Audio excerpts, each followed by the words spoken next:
नमस्कार. आज आपण बनवूया चना डाळ वापरून साऊथ इंडियन स्टाईल दाल वडा. याला मसाला वडा असेही म्हणतात. त्यासाठी इथे मी 1 कप चना डाळ घेतली आहे. चना डाळ 2 ते 3 वेळा स्वच्छ पाण्याने धुवून घ्यावी.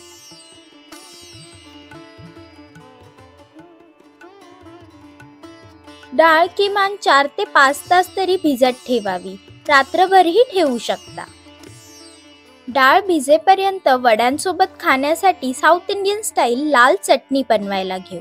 त्यासाठी एका पॅन मध्ये तेल गरम करावे. त्यात 1 टीस्पून चना डाळ व 1 टीस्पून उडदाची डाळ घालावी. डाळी परतून घ्याव्या. मग त्यात 2 सुक्या लाल मिरच्या, तसेच 1 चिरलेला कांदा, 1 इंच आलं, 8 ते 9 लसूण पाकळ्या घालून 1 मिनिटभर परतून घ्यावे. मग त्यात 1 चिरलेला टोमॅटो घालावा. तसेच चवीनुसार मीठ व पाव टीस्पून हळद घालावी. सर्व छान मिक्स करून घ्यावे. त्यावर झाकण ठेवून कांदा व टोमॅटो मऊ होईपर्यंत शिजवून घ्यावे.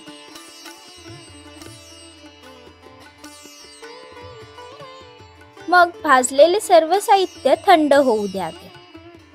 थंड झाल्यावर एका मिक्सरच्या भांड्यात काढून घ्यावे. यात गरजेनुसार पाणी घालावे व मिक्सरमध्ये चटणी वाटून घ्यावी. तयार चटणी एका भांड्यात काढून घ्यावी व चटणीला फोडणी देण्यासाठी तेल गरम करावे. मग त्यात 1 टीस्पून मोहरी, 1 टीस्पून जिरे, पाव टीस्पून हिंग, 1 सुकी लाल मिरची, 10 ते 12 कढीपत्त्याची पाने घालून फोडणी तयार करावी. तयार फोडणी चटणीवर घालून छान मिक्स करावे. चटणी तयार आहे. आता डाळ भिजून 4 ते 5 तास झाले आहेत. भिजवलेल्या डाळीतील पाणी पूर्णपणे काढून टाकावे व डाळ निथळवून घ्यावी.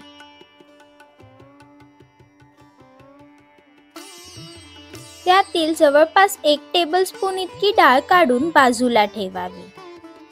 आता वडे बनवण्यासाठी एका मिक्सरच्या भांड्यामध्ये भिजवलेली डाळ काढून घ्यावी. त्यात 7 ते 8 लसूण पाकळ्या घालाव्या. तसेच 1 इंच आलं, 1 सुकी लाल मिरची, 1 हिरवी मिरची घालावी. यात अजिबात पाणी न घालता मिक्सरमध्ये फिरवून वाटून घ्यावे. थोडे जाडसरच वाटावे.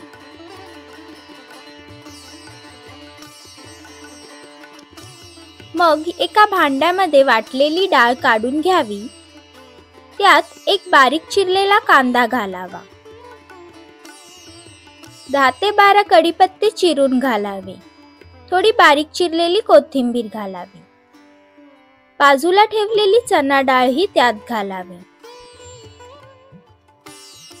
मग 1 टीस्पून जिरे, 1 टीस्पून धने व 3 ते 4 काळी मिरी कुटून घ्यावी. थोडी जाडसरच कुटावी.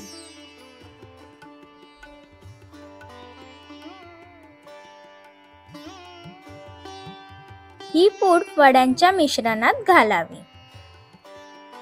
मग त्यात चवीनुसार मीठ, पाव टीस्पून हिंग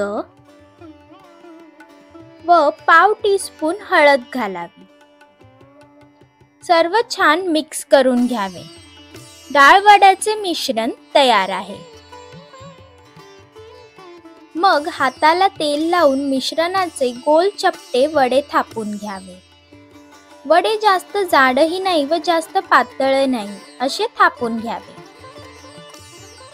हे वडे लगेचच तळायला घ्यावे. वडे तळण्यासाठी तेल तापवून घ्यावे. मंद आच करावी व हे वडे हलक्या तेलात सोडावे.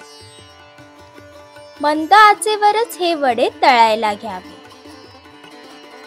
डाळीचे वडे असल्याने हे बाहेरून लगेचच लाल होतात, पण आतपर्यंत शिजत नाही. म्हणून हे वडे मंद आचेवरच सोनेरी रंगावर दोन्ही बाजूने तळून घ्यावे. अशा प्रकारे सर्व वडे तळून घ्यावे.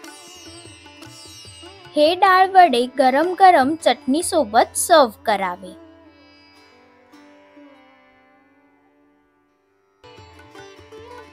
हे वडे गरम गरमच खूप छान क्रिस्पी लागतात.